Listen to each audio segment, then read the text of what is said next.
Hello दोस्तों, नमस्कार। मैं प्रकाश पवार। हमारा कानून हमारी समझ से आपको होली एवं रंग पंचमी की बहुत बहुत शुभकामनाएं। आपका जीवन सुखमय और रंगमय रहे, ऐसी हम आशा करते हैं। आपको बहुत बहुत शुभकामनाएं। अब आते हैं हम विषय पर। हमने पिछली बार आपको घरेलू हिंसा के संबंध में बताया था कि घरेलू हिंसा है शारीरिक, मानसिक, मौखिक, आर्थिक, इस प्रकार की हिंसाएँ होती है और इन हिंसाओं से हमें सुरक्षा के लिए पुलिस प्रशासन और अन्य न्यायिक प्रक्रिया हैं जिनका हमें पालन करना चाहिए। हमने बताया था कि महिलाएं क्या करें। महिलाओं को सबसे पहले तो पुलिस का सहयोग लेना चाहिए। अगर किसी कारण से पुलिस आपका सहयोग करने में असमर्थ हो रही है या कोई ऐसी प्रॉब्लम आ रही है जिसमें पुलिस आपकी मदद नहीं कर पा रही है, तब आपको न्यायालय में धारा 12 महिला घरेलू हिंसा में महिलाओं के संरक्षण अधिनियम की धारा 12 के अंतर्गत आप न्यायालय में आवेदन प्रस्तुत कर सकते हैं।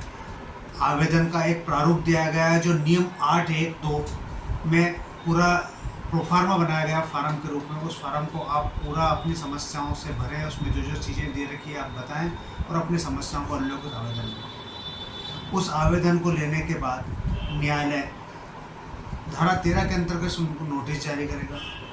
नोटिस जारी करने के बाद उन लोगों को बुलाएगा, उनसे बातचीत करेगा। न्यायालय यह प्रयास करेगा कि दोनों के बीच में धारा 14 के अंतर्गत परामर्श दे और समझाए दे कि भैया आप लोग क्यों लड़ रहे हो, क्या गलत है क्या सही है। इस विषय में न्यायालय आपसे बातचीत करेगा और जब न्यायालय की बातचीत करने के बाद भी ऐसा लगता है कि समस्या जटिल है और सुलझने का नाम नहीं ले रही है, तो ऐसी दशा में फिर न्यायालय उस आवेदन को रजिस्टर्ड करते हुए उसमें प्रकरण उसको पंजीबद्ध कर अग्रिम कार्रवाई करेगा और अग्रिम कार्रवाई आपके हित में जो होगी न्यायालय में वो उसको निश्चित रूप से पूरी करेगा। न्यायालय कल्याण विशेषज्ञों की राय लेगा धारा 16 के अंतर्गत। उनकी राय के अनुसार भी उनको समझा लेगा। न्यायालय जब समझाएगा और पक्षकार कोई चाहेगा कि हमें बंद कमरे में इस विषय पर बात करनी है, तो न्यायालय आपको बंद कमरे में अपने समक्ष बिठाकर उस विषय पर बात करके परिवार आगे बढ़े, इस विषय को बढ़ावा देगा। ऐसी दशा में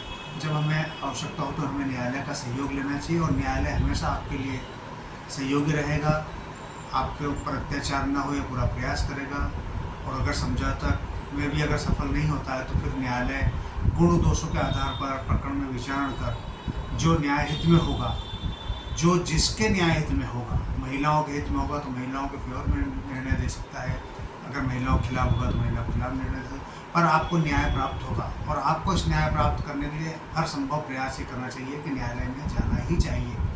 कई बार सामान्य लोगों के समझाने से बात नहीं, लेकिन न्यायाधीश जब कुर्सी पर बैठ कर आपको समझाता है तो एक तरह से व्यक्ति मनोवैज्ञानिक प्रभाव गिरता है और वह उन बातों को समझने का अच्छे से प्रयास करता है कि न्यायालय जो हमें बता रहा है एक परिवार को बचाने का प्रयास कर रहा है, उसमें हमें सहयोग करना चाहिए। पर वाकई में आपको कष्ट है तो उस कष्ट के निवारण के लिए महिलाओं को हर हालत में न्यायालय में जाना चाहिए। हम आगे भी आपको अन्य विषय पर बताएंगे। आप हमारे चैनल को सब्सक्राइब करते रहें, लाइक करते रहें।